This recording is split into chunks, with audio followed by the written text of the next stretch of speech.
SNB studio میں آپ سبھی کا خیر مقدم ہے۔ میں شفیق نواز حاضر خدمت ہوں مرزا فرحت اللہ بیگ کے ایک انشائیہ کے ساتھ، جس کا نام ہے مردہ بدست زندہ۔ اس سے پہلے کہ ہم اس انشائیہ کا آغاز کریں، آپ سبھی سے گزارش ہے کہ ہمارے اس چینل کو سبسکرائب کریں، ویڈیو کو لائک کریں، شیئر کریں اور اپنی رائے کمنٹ باکس میں ضرور دیں۔ مردہ بدست زندہ۔ زمانے نے خلوص دل سے مٹا دیا ہے، سچی محبت کی جگہ ظاہرداری نے لے لی ہے۔ نہ اب جینے میں کوئی سچے دل سے کسی کا ساتھ دیتا ہے اور نہ مرنے کے بعد قبر تک دلی درد کے ساتھ جاتا ہے۔ غرض دنیا داری ہی دنیا داری رہ گئی ہے۔ پہلے کوئی ہمسایہ بھی مرتا تو ایسا رنج ہوتا گویا اپنا عزیز مر گیا، اب کوئی اپنا بھی مر جائے تو یہ معلوم ہوتا ہے کہ غیر مر گیا۔ جنازے کے ساتھ جانا اب رسمن رہ گیا ہے، صرف اس لیے جاتے ہیں کہ یہ نہ کہے کہ واہ جی، جیتے جی تو دوستی و محبت کا یہ دم بھرا جاتا تھا، مرنے کے بعد پھر کر بھی نہ دیکھا کہ کون مر گیا۔ اب رہے دل کی حالت تو اس کا بس خدا ہی مالک ہے۔ آئیے میرے ساتھ آئیے، آج کل کی میتوں کا رنگ بھی دکھا دو۔ یہ لیجیے، سامنے ہی کے مکان میں کسی صاحب کا انتقال ہو گیا ہے۔ کوئی بڑے شخص ہے، بڑے آدمی جمع ہے، موٹریں بھی ہے، گاڑیاں بھی ہے، غریب بھی ہے، امیر بھی ہے۔ غریب تو اندر جا بیٹھے ہیں، کچھ پڑھ بھی رہے ہیں۔ جتنے امیر ہے یا تو اپنی اپنی سواریوں میں جا بیٹھے ہیں یا دروازے پر کھڑے سگریٹ پی رہے ہیں۔ غریب سلام کرتا ہوا اندر چلا جاتا ہے، امیر باہر والوں ہی میں مل کر کھڑا ہو جاتا ہے۔ پہلا سوال یہی ہوتا ہے، کیا مر گئے؟ بھئی ہمارے تو بڑے دوست تھے۔ اتنا کھا اور اپنی جیب سے سگریٹ کا بکس یا پانوں کی ڈبیاں نکالی۔ لیجیے، تعزیت ختم ہوئی اور رنج دلی کا اظہار ہو چکا۔ اب دنیا بھر کی قیقے چھڑے، قصے چھڑے، ایک دوسرے سے نہ ملنے کی شکایت ہوئی، دفتر کی کارروائیاں دریافت کی گئی، ملک کی خبروں پر رائے زنی ہوئی۔ غرض اس بات چیت کا یہاں تک کا سلسلہ کھینچا کہ مکان سے جنازہ نکل آیا۔ یہ دیکھتے ہی دروازے کی بھیڑ چھٹ گئی، کچھ ادھر ہو لیے، کچھ ادھر آ گئے۔ آگے جنازہ ہے، اس کے پیچھے پیچھے یہ سب لوگ ہیں۔ ابھی چند ہی قدم چلے ہوں گے کہ ان کے ساتھ والوں میں تقسیم ہوئی، اور چپ چاپ اس طرح ہوئی کہ کسی کو بھی نہ معلوم ہوا کہ کب ہوئی اور کیوں کر ہوئی۔ جن کو پیچھے رہنا تھا انہوں نے چال آہستہ کر دی، جسے ساتھ جانا تھا وہ تیز چلے۔ غرض ہوتے ہوتے یہ ساتھ والے 3 حصوں میں بٹ گئے۔ آگے تو وہ رہے جو مرنے والے کے عزیز تھے یا جن کو جنازہ اٹھانے کے لیے اجرت پر لایا گیا تھا۔ اس کے پیچھے وہ لوگ رہے جن کے پاس یا تو سواریاں نہ تھی یا شرما شرمی پیدل ہی جانا مناسب سمجھتے تھے۔ آخر میں وہ طبقہ جو آہستہ آہستہ پیچھے ہٹتا جاتا، اور اگر پیدل چلنے والوں میں کوئی عہدیدار ہے تو غرض مندوں سے ان کو یہاں بھی چھٹکارا نہیں۔ ایک آیا، جھک کر سلام کیا، گھر بھر کی مزاج پرسی کی، مرنے والے کے کچھ واقعات بیان کیے۔ اگر ڈاکٹر کا علاج تھا تو ڈاکٹری کی کچھ برائیاں بیان کی، اگر حکیم کی علاج سے مرا ہے تو طبابت کی خرابیاں ظاہر کی، اور اسی سلسلے میں اپنے واقعات بھی بیان کر گئے۔ ان سے پیچھا نہ چھٹتا تھا کہ دوسرے صاحب آ گئے، اور انہوں نے بھی وہی دنیا بھر کے قصے شروع کر دیے۔ غرض اسی طرح جوڑی بدلتے بدلتے مسجد تک پہنچ ہی گئے۔ یہاں ہمراہیوں کی پھر تقسیم ہوئی۔ ایک تو وہ ہے جو ہمیشہ نماز پڑھتے ہیں اور اب بھی پڑھیں گے، اور دوسرے وہ ہے جو نہا دھو کر کپڑے بدل کر اسی جنازے کے لیے آئے ہیں۔ تیسرے وہ ہے جو اپنی وزاداری پر قائم ہے، یعنی نماز نہ کبھی پڑھی ہے اور نہ ہی اب پڑھیں گے۔ دور سے مسجد کو دیکھا اور انہوں نے پیچھے ہٹنا شروع کر دیا۔ جنازہ مسجد تک پہنچا بھی نہیں تھا کہ ان کو کسی دیوار، کسی موٹر یا گاڑی کی آڑ مل گئی۔ یہ وہی کھڑے ہو گئے اور سگریٹ پی کر اور پان کھا کر انہوں نے وقت گزار دیا۔ ہاں، اس بات کا انتظام رکھا کہ نماز ختم ہونے کی اطلاع فوراً مل جائے۔ ادھر نماز ختم ہوئی، ادھر یہ لوگ مسجد کے دروازے کی طرف بڑھ گئے، ادھر جنازہ نکلا، ادھر یہ پہنچے۔ بس یہی معلوم ہوتا ہے کہ یہ بھی نماز پڑھ کر مسجد سے نکل رہے ہیں۔ یہ تو ساتھ والوں کا حال ہوا، اب راستے والوں کی سنیے۔ اگر میت کے ساتھ صرف 2-4 آدمی ہیں تو کوئی پوچھتا بھی نہیں کہ کون جیا کون مرا۔ اگر جنازے کے ساتھ بڑے لوگ ہوئے تو دکان والے ہیں کہ ننگے پاؤں بھاگے چلے آ رہے ہیں۔ آئے یا مرنے والے کا نام معلوم کیا، مرض دریافت کیا اور واپس ہو گئے، گویا میونسپل کمیٹی نے رجسٹر حیات و مات انہی کو تفویض کر دیا ہے، اور یہ صرف اسی لیے نام پوچھنے آئے تھے کہ رجسٹر میں مرنے والے کا نام خارج کر دیں۔ موٹر نشینوں کی کچھ نہ پوچھو، یہ تو سمجھتے ہیں کہ سڑکیں انہی کے لیے بنی ہیں۔ کسی جنازے کا سڑک پر سے گزرنا ان کو زہر معلوم ہوتا ہے، اور کیوں نہ ہو، موٹر کی رفتار دھیمی کرنی پڑتی ہے، اور ظاہر ہے رفتار کم ہونے سے پیٹرول کا خرچ زیادہ ہوتا ہے۔ کسی کو کیا حق کہ مر کر ان کے پیٹرول کا نقصان کرے؟ شوفر ہے کہ ہارن پر ہارن بجا رہا ہے، لوگ ہیں ادھر ادھر بھاگے جا رہے ہیں، جنازہ ہے کہ ٹیڑھا ترچا ہو رہا ہے، مگر موٹر والے صاحب کی موٹر جس رفتار سے آ رہی ہے اسی رفتار سے نکلیں گی۔ یہ لوگ تو وہ ہے کہ قیامت آئیں گی تو اس کو بھی ہارن بجا بجا کر سامنے سے ہٹانے کی کوشش کریں گے۔ خیر، کسی نہ کسی طرح یہ سب مصیبتیں اٹھا کر جنازہ قبرستان پہنچ ہی گیا۔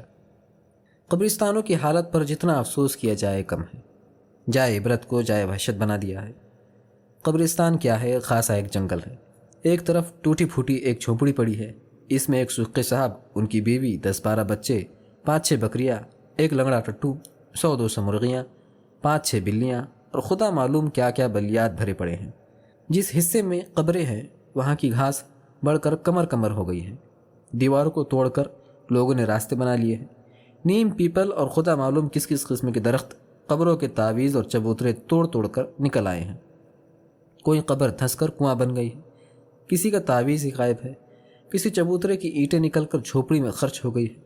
غرض قسم پرسی نے اس حصے کی عجیب حالت کر دی ہے۔ دوسرا حصہ جس میں قبریں نہیں ہے وہ کسی قدر صاف ہے، اور کیوں نہ ہو، پہلے حصے کا مردوں سے تعلق ہے اور دوسرے کا زندوں سے۔ مردے تو اپنی قبر کی مرمت کرنے یا کرانے سے رہیں، ان کے جو عزیز ہے وہ سمجھتے ہیں کہ اس فضول چیز پر کون کچھ خرچ کرے۔ جن کی زمین ہے وہ تو روپیہ کھڑے کر چکے ہیں، اب ان کو اس سے کیا تعلق۔ دوسرے حصے کا صاف رکھا جانا اصول تجارت پر مبنی ہے۔ جب گاہکوں کو گھیرنے کے لیے دکاندار اپنی ایک ایک چیز جھاڑ پھونچ کر رکھتا ہے، یہ تو قبرستان والے اپنی 50 روپے گز والی زمین کو کیوں نہ صاف رکھے؟ خریدتے وقت اچھا مال دیکھ لو، پھر تم جانو اور تمہارے مردے جانو۔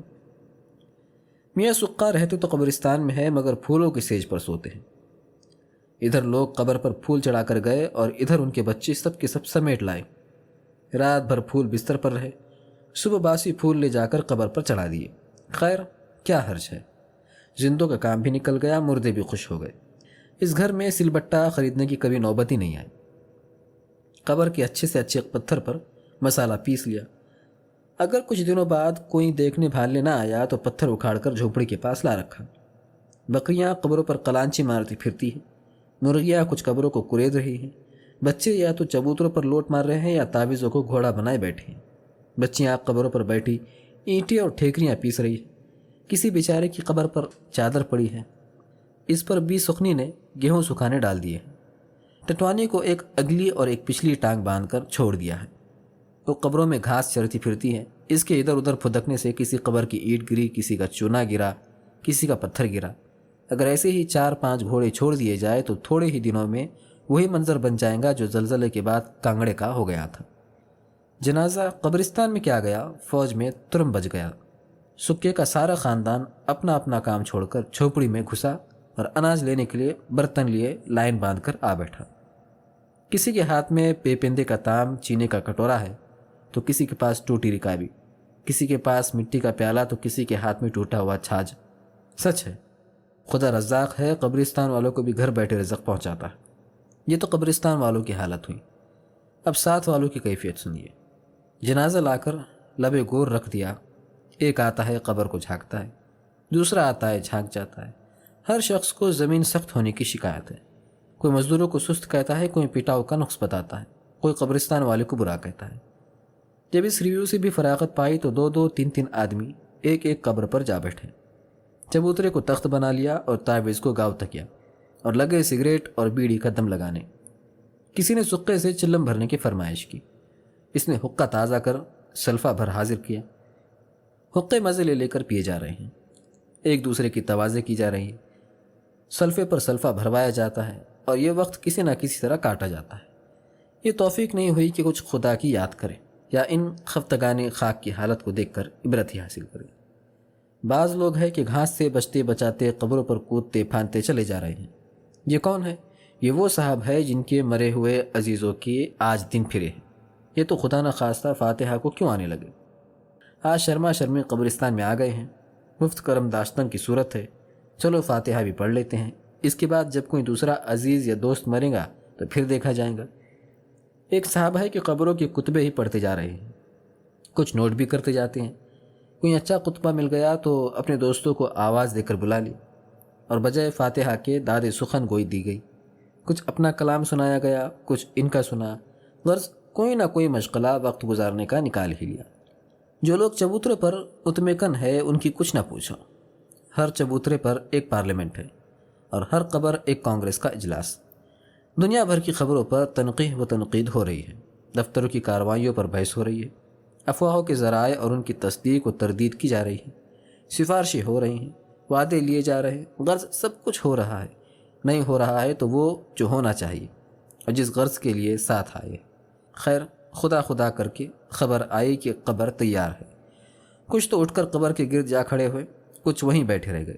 ایک صاحب نے قبر میں اتر کر گلاب اور اود چھڑکا، ایک نے میت کے اوپر کی چادر سمٹی، چادر میں بل دیے، دو صاحب نے لٹھے کے سرے پکڑ کر میت کو اٹھایا۔ 8-10 نے غل مچایا، سنبھال کے، میت بھاری ہے، کمر کے نیچے چادر دو۔ ارے میاں اپنی طرف گھسیٹو، ہاں آہستہ سے۔ اب میت قبر کے منہ تک آ گئی۔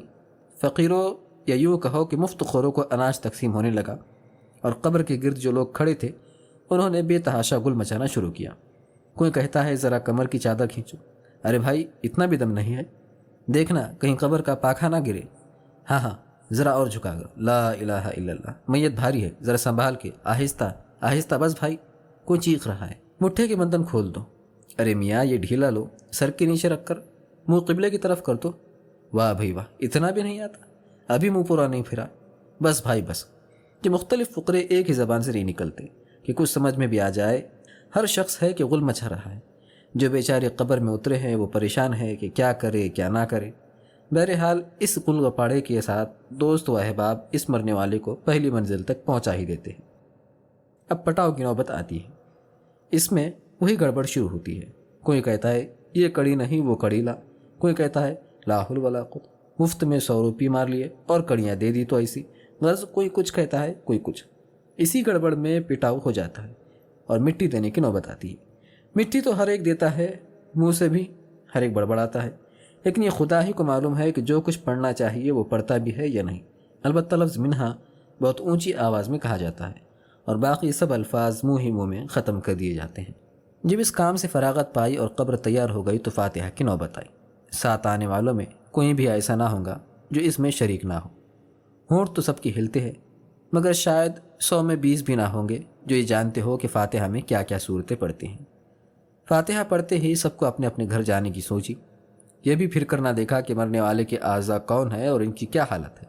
ہاں، ان بیچاروں کو گھیرتے ہیں تو جنازہ لانے والے مزدور گھر سے چکا کر لائے تھے، مگر یہاں آ کر وہ بھی پاؤں پھیلاتے ہیں۔ کبھی تو کہتے ہیں کہ فاصلہ بہت تھا، کبھی کہتے ہیں کہ آپ کی وجہ سے دوسری میت چھوڑ کر آئے ہیں، وہاں آپ کے یہاں سے 2 گنا مل رہا تھا۔ بہرحال ان مصیبت زدوں کو دق کر کے یہ مزدور کچھ زیادہ ہی لے مرتے ہیں۔ دیکھ لیا آپ نے اس زمانے کی میت کا رنگ جو میں نے عرض کیا تھا، وہ صحیح نکلا یا نہیں؟ اب سوائے اس کے کیا ہو کہ خدا سے دعا کی جائے کہ اللہ اپنے بندوں کو نیک ہدایت دے، ان کے دل میں درد پیدا کرے، یہ سمجھے کہ احکام کیا ہے اور ہم کیا کر رہے ہیں۔